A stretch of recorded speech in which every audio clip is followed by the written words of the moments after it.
If you like audiobooks or audio shows, check out a free trial of Audible. Just click the link in the description. You are listening to MINDSHOCK True Crime. This is the Stephen Avery series, episode 21, Carmen Boutwell. And this episode has been in the making for quite some time. Carmen Boutwell has been mentioned by many a researcher in the Stephen Avery case, as her death happened to coincide with Teresa Halbach's alleged death. All mere coincidence, according to the coincidence theorists, but those employing logic and reason, those willing to do some critical thinking, have to consider that maybe it's not a coincidence. And of course, the truth is not afraid of investigation, so we are investigating every avenue of the Stephen Avery, Brendan Dassey conviction and the case against them in the alleged murder of Teresa Halbach.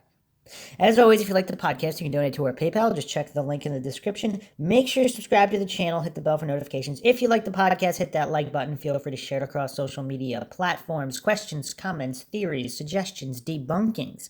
Leave them in the comment section. You could also check us out. Twitter, Reddit, Patreon, Facebook. All right, so let's jump right in here. It has long been speculated that the bones, the alleged human bones that are allegedly of Teresa Halbach, these cremains might actually belong to a one Carmen Boutwell, coincidentally also a cousin of Teresa Halbach. Now, there's a group of families that all kind of married and intermingled in the Manitowoc area. Again, nothing strange. I mean, this happens in various parts of the country, of all countries. There are people with similar backgrounds, religious and geographical backgrounds, that kind of move to a certain area. There's nothing strange about that in particular. But when you're discussing a case where there's an alleged murder victim and her alleged remains just happen to coincide with a cremation taking place, I mean, that's a big stack of coincidences. Now, of course, the guilters dismiss everything as coincidence at all times, and because there's nothing other than a coincidence theory that is valid in their cognitive dissonant minds. However, to those, again, willing to employ logic and reason, they will scrutinize. They will see if this information adds up or not. They will see if you build a house of cards on something that is just corruption and lies and so-called evidence that's not real evidence, when that base layer of this house of cards is examined and it doesn't hold up to logical scrutiny. What does that mean? So here is just an article on Carmen Boutwell, who allegedly died of a drug overdose.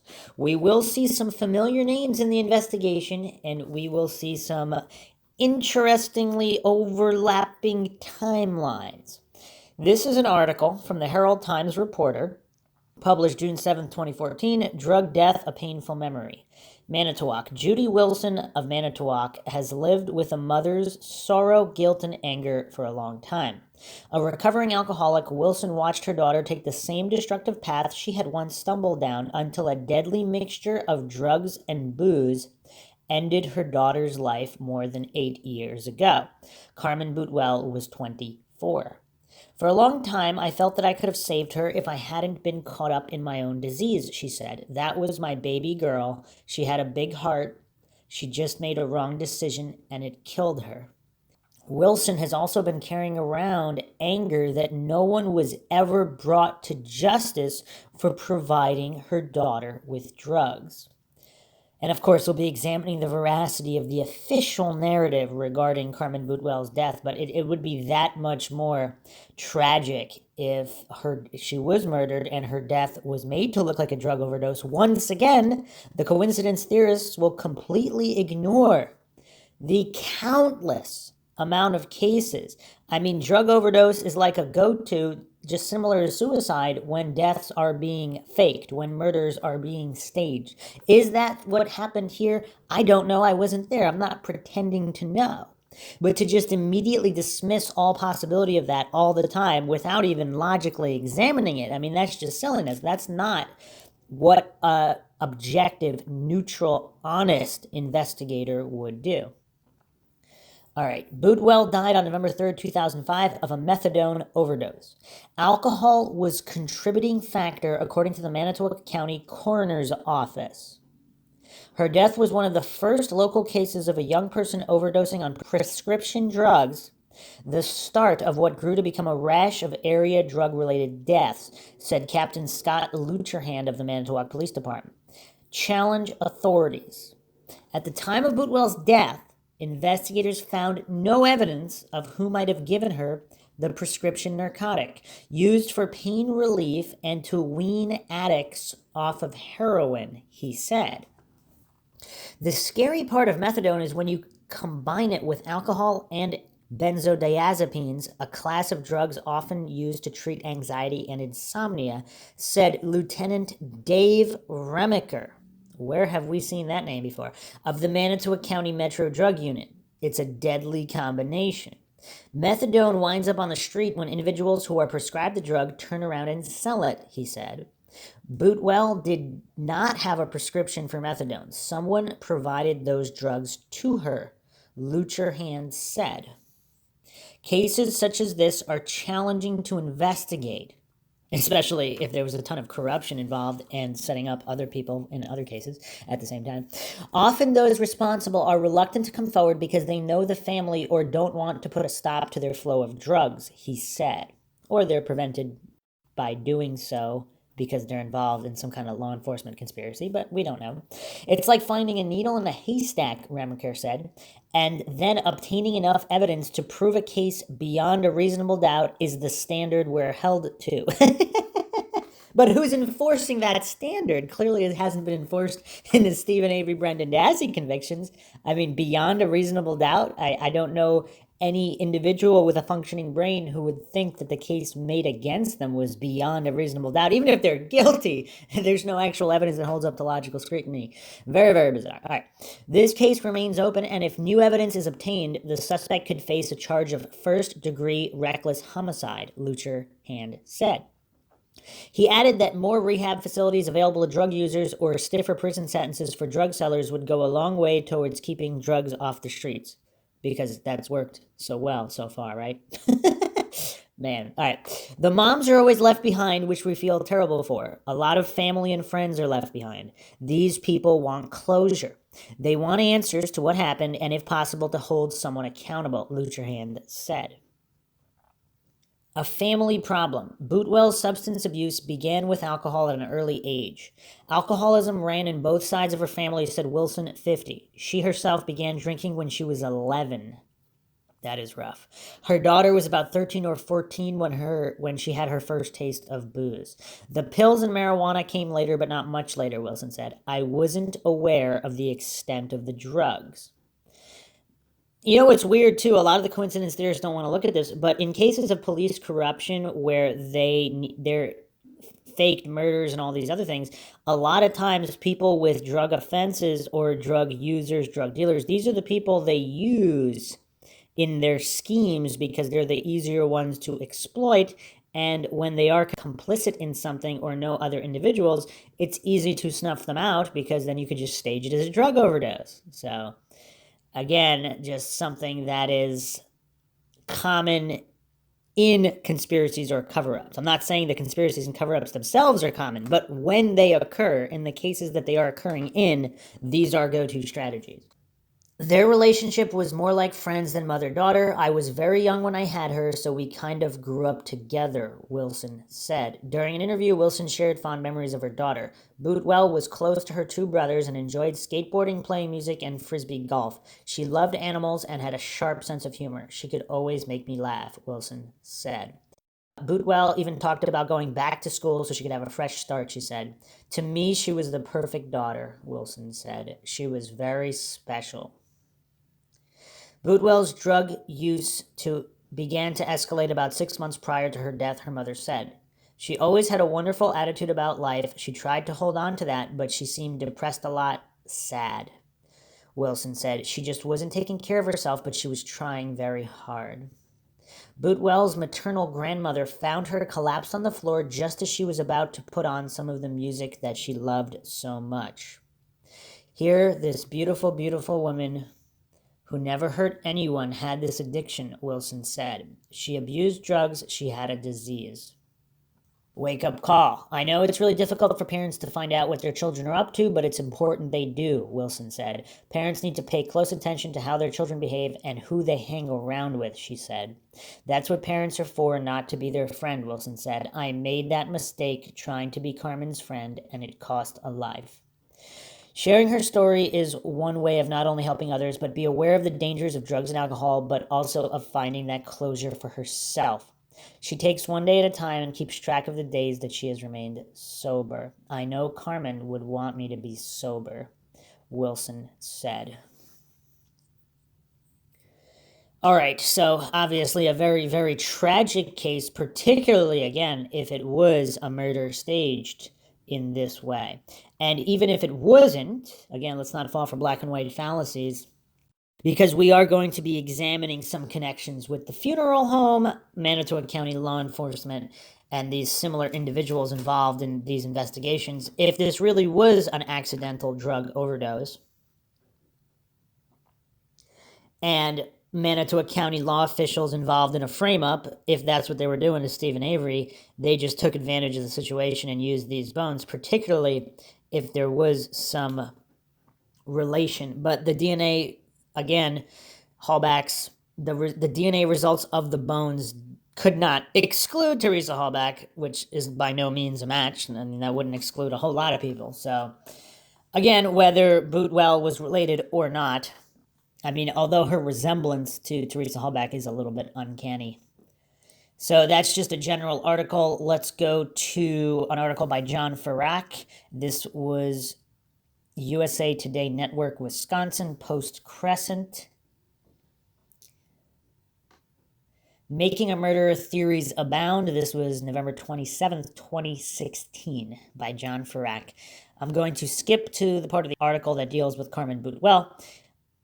Conspiracy theory number 2, the charred bones recovered from Avery's burn pile pit came from the cremated body of Manitowoc resident Carmen Boutwell, age 24. Background: 8 a.m. November 3rd, 2005, Boutwell was found dead in her upstairs apartment she rented from her grandmother in Manitowoc. The Manitowoc Herald-Times reporter later reported that Boutwell was one of the first local people to die from an overdose tied to prescription drugs. Her death was attributed to a methadone overdose, and alcohol was a contributing factor. Boutwell's drug use had escalated about 6 months before her death, her mother said during a 2014 interview. Here, this beautiful, beautiful woman who never hurt anyone had this addiction, her mother, Judy Wilson, said. She abused drugs, she had a disease. Okay, basis for conspiracy. Boutwell's body was found about 8 hours before the Calumet County Sheriff's Department in Chilton was notified that Hallback had been missing for 4 days. Conspiracy theorists, aka critical thinkers, suggest that Boutwell did not die from a drug overdose, but was murdered as part of a scheme by law enforcement to frame Avery. Conspiracy theorists speculated that during Boutwell's cremation, some of her bones were preserved so they could be dispersed at Avery's property to incriminate him for Hallback's disappearance. There was even online speculation that Manitowoc County offered to pay for Boutwell's cremation services. On the day of Boutwell's funeral service, November 8, 2005, Manitowoc County Sheriff Sergeant Jason Joss recovered 2 charred human bones near the edge of Avery's burn pile pit. And I will reiterate once again, cadaver dogs never hit on Avery's burn pit. But is this too much of a coincidence? And again, I'm going to add my own black and white logical fallacy call out here. She might have died of an accidental drug overdose. And again, law enforcement involved in a conspiracy just took advantage of that. They didn't murder her specifically to plant her bones to be used as Teresa Hallback's placeholder bones.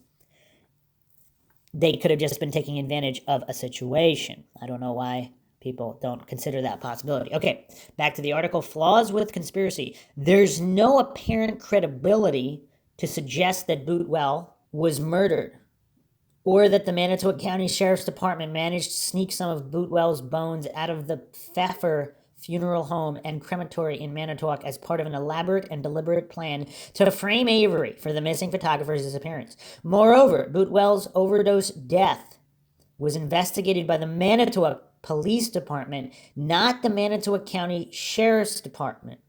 Now, again, there's definitely some crossover going on with these law enforcement officials, and as George Carlin once said, you don't need a formal conspiracy when interests converge. So, again, these are all intertwining agencies, and this should have all been exposed by the FBI as well. Why hasn't it? Again, egos involved, all these other things that have been gone over ad nauseum in the previous podcast episodes. If you haven't checked out our earlier episodes, check them out, starting with episode 1 in the Stephen Avery series. We go over every aspect of this case and debunking some of these narratives. All right. The city's 38-page investigative file obtained by USA Today Network through a public records request makes no mention of any sheriff's deputies probing Boutwell's case or responding to the scene, except for the fact that Remacher was involved. What? How good is this article? Missing a lot here. Okay. And how much would they include in the actual records? I mean, again, judging with the Stephen Avery case, there's a lot in the records they couldn't hide, so maybe there would be something. I don't know. Okay.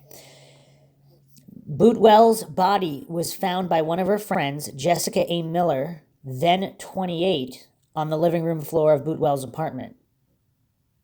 That's kind of weird because other accounts said it was her grandmother. We got different statements here. Miller told detectives that she had stayed the night at Boutwell's apartment after the two friends frequented at least 4 local bars with other women in their group. Based on statements from these witnesses, city police learned Boutwell had been popping pills prior to her death, and that during her night of heavy drinking, one of her friends saw her eyes rolling towards the top of her head. This had happened approximately 3 to 4 times, the longest lasting at least 10 seconds. Interesting. All right, what does all that mean? That doesn't really mean anything. That doesn't really tell us a whole lot, because that could be true, or that individual could have been told to say that, or milked it when they just said something of a lesser intensity. I mean, there's infinite variables here. We weren't there, so we don't know. Pretending to know, not very logical. Here's what some people point to. Of course, there's so much conflicting information on what was found, exactly when it was found. But apparently she was sent for cremation November 8th after a 1 p.m. service. Teresa Hallback's bones began to be found at 1:40 p.m. And that whole excavation lasted until 5 p.m. Is that a coincidence? Or is it not? So, of course, the cognitive dissonant, illogical guilters will, of course, claim it's all a coincidence. Everything is a coincidence in this case at all times, and that Stephen Avery is guilty no matter what. All right, so the logical individuals who aren't even necessarily saying Stephen Avery is innocent, I don't know if he was innocent or not, I wasn't there. Again, I postulated many times, if he has some kind of a split personality, one of the personalities wants him to get caught, the other is a complete genius, because he might be the greatest genius, evil mastermind in the history of crime based on the way he was able to clean the garage and then put back years of dust and grime. Not a trace. They killed Hallback in his trailer, then they killed her again in the garage. No evidence anywhere. But then he just left the RAV4 covered with a couple of branches, hoping nobody would find it, while he had not only a crusher, but also a pond to dump the RAV4. And, of course, the RAV4 wasn't even there in the flyover footage from the helicopter. So, again, none of the state's case against Avery adds up to any kind of logical scrutiny of any kind. However, is this coincidence with Carmen Boutwell's bones? She just happened to be cremated. What percentage of people are cremated? So cremation is actually gaining popularity in recent years, but back in 2005, it looks like the cremation rate was only 30-something%. So less than half. So again, what does that tell us in this specific case? Not enough, I would say. Not enough. However, if cremation was the majority in 2005, then you could completely not completely write it off, but you'd be a little bit more justified in writing it off, but all right. It still doesn't tell us a whole lot. This does remind me of some of the earlier conspiracy theories that were quite outlandish, that Teresa Hallback didn't even really exist, or Carmen Boutwell was the real. I mean, there's just a lot of identity issues, but of course, I always like to default to the scientific method and the burden of proof being on the one making the claim. And obviously, in any kind of formal logical debate, you're not called upon to prove a negative. So if the state alleges a certain case, it's up to them to prove it. So, of course, one of the darkest theories regarding Carmen Boutwell and the drugs is, of course, that there is a prominent Manitowoc doctor who was facing quite a few charges for prescribing methadone. And of course, there's a lot of conflicts of interest there as well, because this doctor's wife's mother was on the Manitowoc County Board of Supervisors. So these people are all involved with each other. Would they bring charges against one of their own, so to speak? So here's an article by Elisa Schaefer, USA Today Network, Wisconsin Herald Times reporter. Remiker Kohlmeyer talk county drug problems. This was January 19th, 2017, fairly recent compared to 2005. However, here is what it says. Dave Remiker, head of the Metro Drug Unit, said one reason Manitowoc County is seeing a rise in illegal drug activity may be due to the appeal of living in a small community with nicer low-income housing and other programs that are easier to access than in a large city. Remiker said a trend he has seen is people moving from one city to another and bringing the drug problem with them. He said he saw Chicago's issues appear in Milwaukee, then Milwaukee's issues appeared in Sheboygan, and now he said many of Sheboygan's issues are appearing in Manitowoc County. Remiker and Two Rivers Assistant Police Chief Brian Kohlmeyer presented their experiences with illegal drug activity in Manitowoc County during a community discussion held Wednesday at the Two Rivers Leicester Library. I wonder if anybody asked him about Stephen Avery. I think that Manitowoc and Two Rivers and the communities that surround Manitowoc and Two Rivers, you still have that hometown close-knit feeling, Remiker said. I think this problem hitting Manitowoc County really affects people a little bit harder or a little bit different because we still have this small-town feeling. The Metro Drug Unit, a multi-jurisdictional task force that consists of officers from each law enforcement agency in Manitowoc County, has been instrumental in leading the war on drugs in the county. I wonder how well that's going. Remiker said he has seen marijuana, heroin, methamphetamine, and prescription drugs confiscated from people. We do the best with what we can, and I can tell you right now that I have some of the most energetic, hardworking guys and gals in the drug task force, Remiker said. In one high-profile case, the Metro Drug Unit contributed to the investigation into former Holy Family Memorial physician Dr. Charles Zyman for overprescribing pain medication.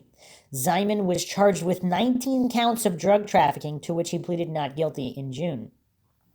During Wednesday's presentation, Remiker talked about how a certain physician's name would come up in connection to overdoses over and over again, but he struggled with how to investigate a doctor. Sounds like Remiker doesn't know how to do honest investigations then. I just got sick of going to overdose death cases, and we finally reached out to somebody and gave it a try, and we took that person out of practicing, Remiker said. He said he saw a huge impact on the community from this doctor's practices. I think that had a huge effect on this community because the quantities of prescription pain medications, opiates, narcotics that were leaving that medical facility and those physicians were astronomical, Remiker said. He said he hopes that incident sent a message to other physicians in the area, but he still sees a lot of people and even high school students illegally acquiring prescription medications. Wait, is he saying that criminals don't follow laws?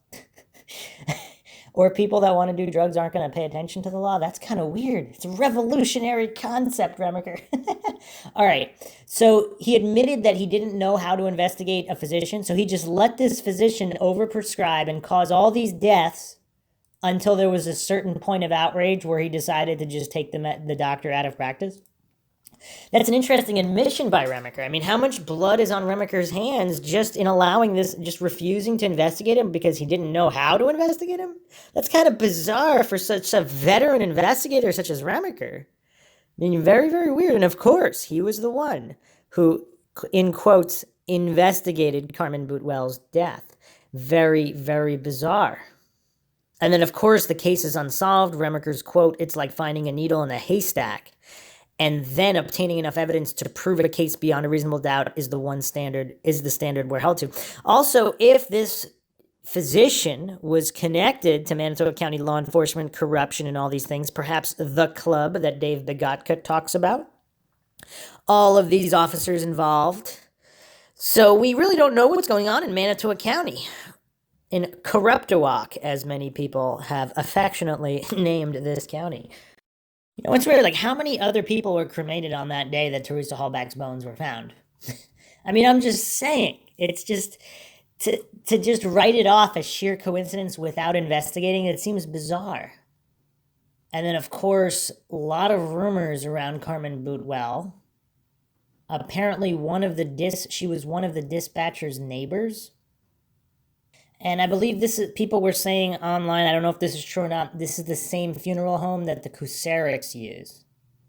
And of course, there's not 10 million different funeral homes, so that indeed might be a coincidence. So let's dig a little bit deeper and see if we can find some similarities with this case and the case of Gregory Allen, police CI. So this is actually from a very astute researcher, posted a few years ago on TikTok Manitowoc, an excellent subreddit on the case. One thing I have come to learn in this case, there are no coincidences. On a whim, I decided to look up Carmen Boutwell's arrest record and found some very strange anomalies and more coincidences that could only come from the twilight zone of Manitoba County.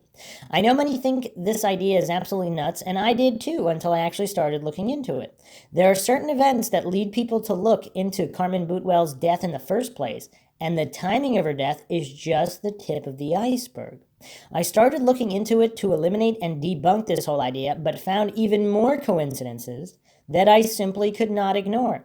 The craziest thing about all this is the more you try to debunk it and the deeper you go, the weirder it gets. If you give this topic just a little bit of time and attention, you will begin to understand just what it is that has people concerned. Let me explain and break it down. If you have trouble following, bring up the screenshot of Carmen Boutwell's arrest record as you read along. Carmen Boutwell was coincidentally arrested 2 weeks prior to Teresa Hallback's murder, or alleged murder. Carmen Boutwell had been arrested on a minor drug charge that occurred in July 2005, yet she was served a warrant on October 12th, 2005. 19 days before Teresa Hallback goes missing. It appears she didn't show up for her hearing from the arrest in 2005, so the warrant was issued in October. If you take some time and look up the info from this 705 arrest, it doesn't make any sense, but that is for another post. Okay, October 17th, 2005, she demands a preliminary hearing, and it was set for October 26th, 2005, 5 days before Teresa Hallback goes missing. Side note, this scheduled preliminary hearing oddly occurs on October 25th, not the 26th as scheduled. If her review was set for the 26th, how did she show up and have it on the 25th? Is this some kind of clerical error or something more sinister? November 3rd, 2005, she has a review scheduled at 8:30 a.m. that she obviously does not show up for because it is the day she dies, and is also the same day Teresa Hallback is reported missing. November 8th, 2005, the record is updated, and Carmen Boutwell is reported as deceased the same day she's cremated, the same day Teresa Hallback's alleged remains were allegedly found. That's a lot of coincidences. Oh man, that's pretty bizarre. That's a lot of coincidences to simply write off. Now, is it a theoretical possibility that it is all a coincidence? Of course it is. What the chances of that, of course, we don't know. And in combination with this so-called investigation that was carried out on the Stephen Avery's property, where, of course, again, cadaver dogs never hit on the burn pit. So, and all these other anomalies, when you combine it all, so you have this giant mound of coincidences. So when you're adding this whole other pile of coincidences to the big mountain of coincidences, does that make one raise an eyebrow more so? Like, let's say everything else in the case was legit and on the up and up. Then this Carmen Boutwell situation you'd still raise your eyebrow, but it wouldn't seem as strange if there was nothing else strange in the case. But when the case is nothing but strange oddities, then this is just an additional oddity or series of oddities. But wait, so let's go back to this post. But wait, that's not even the weirdest part. Let's get even more mind shocked. This podcast is going to leave a lot of people mind shook. At Carmen Boutwell's October 13th, 2005 bail bond hearing, she is ordered to have no contact with a man named Gary Cree. Out of curiosity, I looked up his criminal record. The man is a terrible seed in Manitowoc with a very large criminal history and reminds me of Gregory Allen. Just some of his charges include burglary, robbery, battery, assault, writing bad checks, escaping from jail. The list goes on, felonies galore.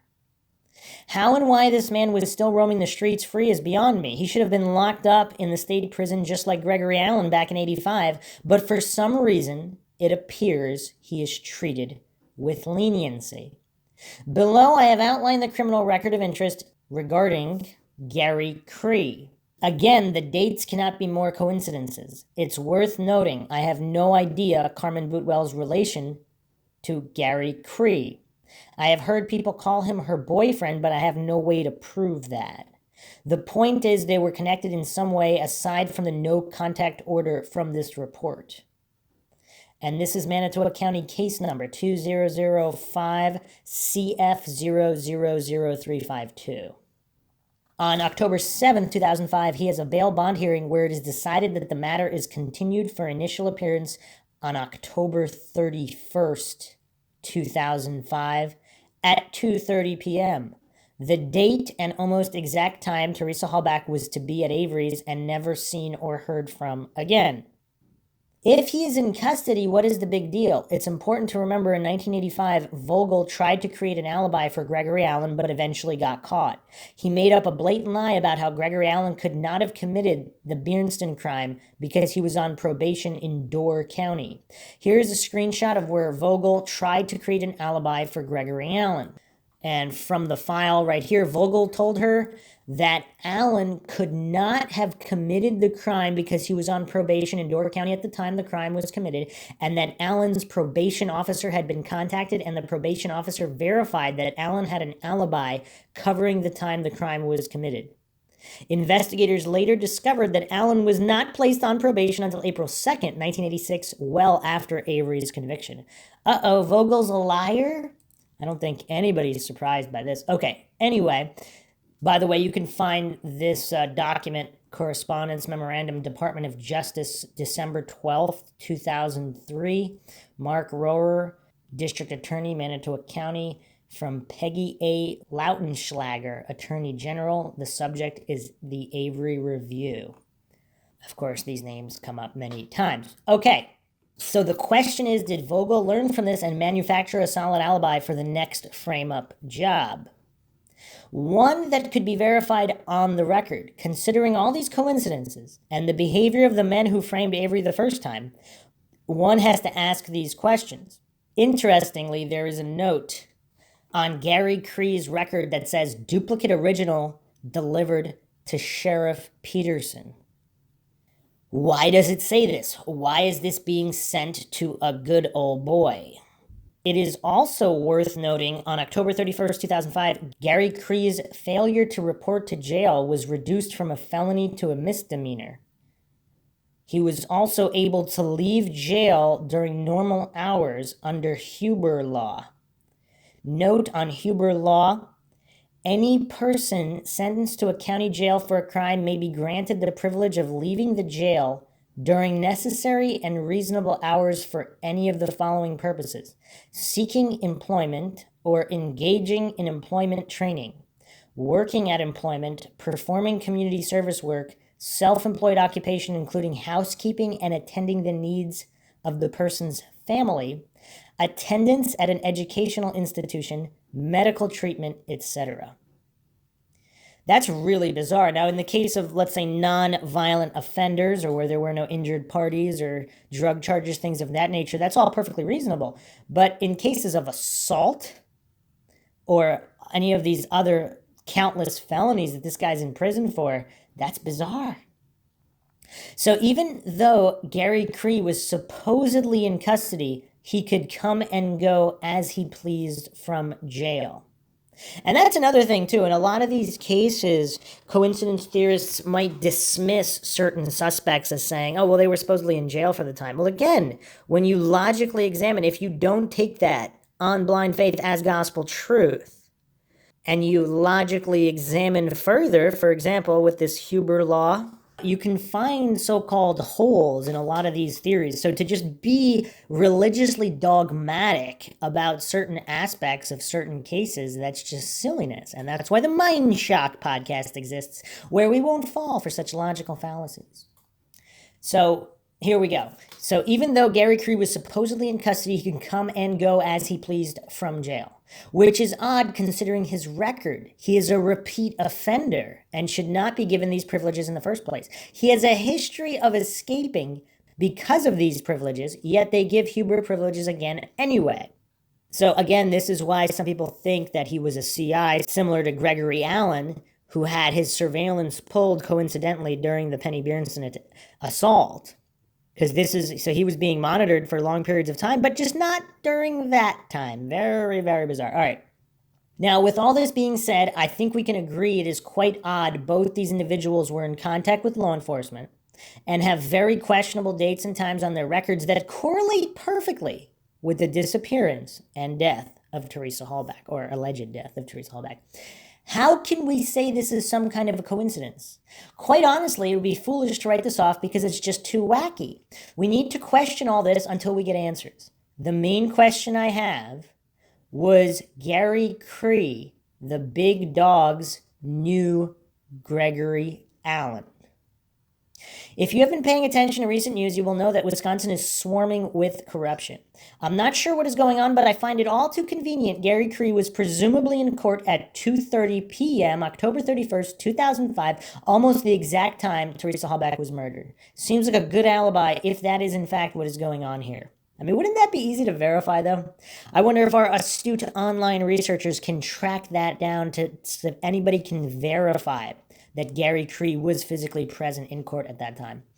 After discovering all this, there is no way we should dismiss it as nutty without even seeing the issues. Like I mentioned earlier, I thought it was so nutty, I started looking into it to shut people up and flat out debunk it, but needless to say, I cannot even remotely do that. I've tried letting this go, but I just cannot do it. At this point, there is some kind of connection between these people, and with the death of Teresa Halbach, the question is what? Speaking of odd criminal records, according to Dietering in the CASO report, page 13, George Zipperer had a domestic violence charge on his record, yet Coburn's phone call to dispatch, they tell Coburn Zipperer has a disorderly conduct criminal record. If you look at Zipperer's criminal record, you will find he has no criminal charges in his history whatsoever. How on earth is someone's criminal history wiped clean? Is law enforcement abusing their power and arresting people under false pretenses to frame them? Likewise, are they using these false arrests to bargain with those with criminal records so that their records are somehow cleaned up if they comply? It's a valid question at this point. If you don't think it is, you haven't been paying attention. All right. So a lot of bizarre things there. We don't know Carmen Boutwell's boyfriend history, the friends she hung out with, any of those issues. So again, as I pointed out at the beginning, if this really was an accidental drug overdose and corrupt law enforcement framing Avery simply took advantage of that, they just looked at if anybody was being cremated at that time that they could swap with, or someone tipped them off to it, or of course, Remaker's the one investigating the whole case. If he found out that they were cremating her, he may have assisted in hatching this plot. The timing is just so interesting. I don't think anybody could just write it off. Anybody doing a logical, honest investigation. So other people looking into Gary Cree found that in his case, Calumet County, October 4th, 2005, obstructing and resisting an officer, Ken Kratz was the prosecutor on this case. So he's in the know at who's up to what and who can be used as some kind of a CI, patsy, or just tool in some kind of conspiracy situation. And that's not the only case Ken Kratz was a prosecutor on. October 17th, 2005 copy of Judgment of Conviction from Manitowoc. There was another case from March 15th, 2005. That was felony burglary and forgery. Rohrer was the prosecutor, and Judge Willis was the judge. We have a lot of these familiar faces running in all these circles, obviously, but if there was a conspiracy, they're all in the know. If there is no conspiracy, it's not obviously not that strange out of all these cases that they could have been the prosecutors and judges. Gary Cree is sentenced to 4 years in prison, 3 years extended supervision, but then the sentence is imposed and stayed for 1 year jail time with Huber release for work and childcare. He's supposed to report to jail on September 30th, 2005, but he doesn't, and that leads to the October 13th, 2005 charge failure to report. Is this all coincidental? That is the real question here. And the other thing that's strange about Manitowoc, they're releasing all these violent offenders with the Huber release. They're shortening all their sentences substantially, and then they're convicting people without actual solid evidence. Is that how things roll? Is that how they roll in Manitowoc County? It appears to be. Very, very suspicious. And if you want even more mind shocks, of course, I think I mentioned this on the previous episode. If I didn't, Carmen Boutwell is, of course, related to Debbie Sukawati. And this is the victim whose body was found in a gravel pit / pond / swamp area that was owned by Redance, and that is now reclaimed and home to many members of the Manitowoc County Sheriff's Office. So that's, of course, Fenkel went to prison for that one. Some very, very strange circumstances with Fenkel, Manitowoc County Sheriff's Department, all of these things that seem to mirror the Stephen Avery conviction. A lot of strange circumstances. And then, of course, coincidentally, Carmen Boutwell is related to Debbie Sukawati and the Hallbacks themselves. You can't make this stuff up. Mind-shocking. All of it is very, very mind-shocking. And there's plenty more. This is all just the tip of the iceberg. There's only so much that can be gone over in a single episode. And of course, in all of these, a lot of these individuals tied to the Avery case, we see the same MO here. We see individuals giving certain testimonies that are favorable to the state's narrative on whatever they're going after, in exchange for somehow getting rid of previous charges. So again, with the zipper voicemail, was that the exchange made? Because if Teresa Hallback was already on her way there, timestamped, she left Avery's, went over that in the previous episode. If you haven't checked out the previous episodes regarding the Teresa Hallback timeline, check those out. Here's another theory by a Redditor. Aren't Carmen Boutwell and Teresa Hallback's cousin or second cousins, and didn't they occasionally have social contact? ? What if Teresa Hallback and Gary Cree had met up previously through Carmen Boutwell? Maybe he started calling her and bugging her. What if Teresa Hallback and Carmen Boutwell planned to hang out on October 31st since she was going to be in the area? Maybe Gary Cree shows up, bad things ensue. Or maybe law enforcement had bad plans for Carmen Boutwell and Gary Cree to pin on Stephen. If I remember correctly, Teresa and Carmen Boutwell looked very much alike. Was Teresa Hallback just mistaken for Carmen? I don't know, but there are too many coincidences here to be coincidences. Don't let go of this. I really think there is something here. Mistaken identity, could it be something of that nature? We don't know. What else is kind of interesting that I've seen floated is that Gary Cree or whoever law enforcement was going to have do something got botched. And that's why it all looks like this, because some of the guilters, the coincidence theorists, they can't understand that not everything always goes according to perfect plan. So they fall for the obvious black and white fallacy of, if this isn't a perfect frame-up, that means it wasn't a frame-up at all. Completely ignoring the very likely possibility that in day-to-day life, plans don't always go perfectly. Car batteries can die and need to be replaced. Other things can occur that weren't planned for. Someone might not be at the exact same spot someone thought someone was going to be at. There might be a witness. There might be infinite variables that are not accounted for. And how would that kind of situation spin out, and how would it need to be covered up? So it does seem kind of clear that we're not working with all super competent people here. So again, we can invoke Hanlon's razor, never attribute to malice what can be adequately explained by stupidity. However, it also could just be a result of one or more things being botched, and a cover-up, a scramble ensued to cover up the botch. And then you'd have to cover up the cover-up. And is that what we see here? And then you don't always have the most intelligent individuals assisting in the cover-up. And of course, you don't need a formal conspiracy when interests converge. So 99% of these individuals, they could just be doing their job thinking they're doing it for the right reasons. They might not be aware that they're involved in any kind of, that they're complicit in any kind of conspiracy or cover-up, because they're just following orders.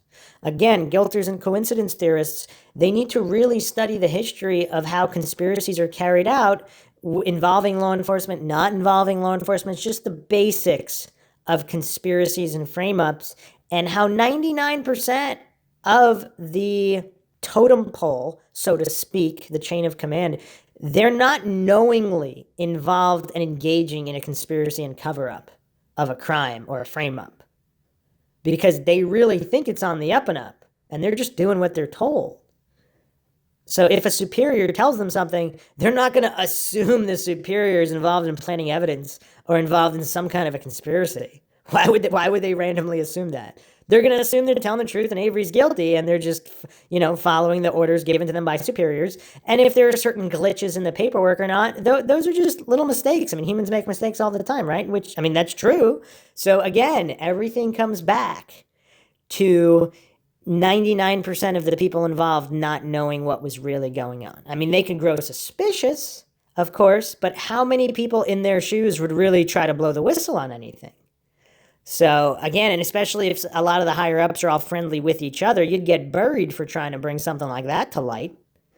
And if they knew certain people weren't team players or might not be team players, like the coroner that wasn't even allowed at Stephen Avery's burn pit when remains were discovered, because maybe she would know something was up. If she wasn't part of their insider club, they might not risk having her out there. Just saying.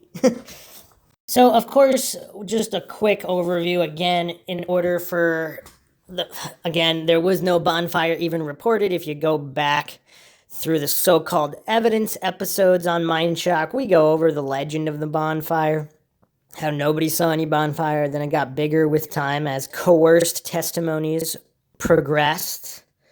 So, if Teresa Hallback is either still alive or something else happened to her, there are no remains. So if they couldn't convict Avery without the remains, and they conveniently had this other case on the side going on, which may or may not involve a CI in Gary Cree or any of these other weird, bizarre oddities and other connections. So they could swap out for Carmen Boutwell's bones, whether they knew she was related to Hallback or not, or how distantly related to the point where it might not matter. But it's just, it's very, very bizarre. Then, of course, the rumors of the associated funeral home with Manitoba County law enforcement, with Tom Kusarek, the sheriff at the time of Avery's first frame-up in 85.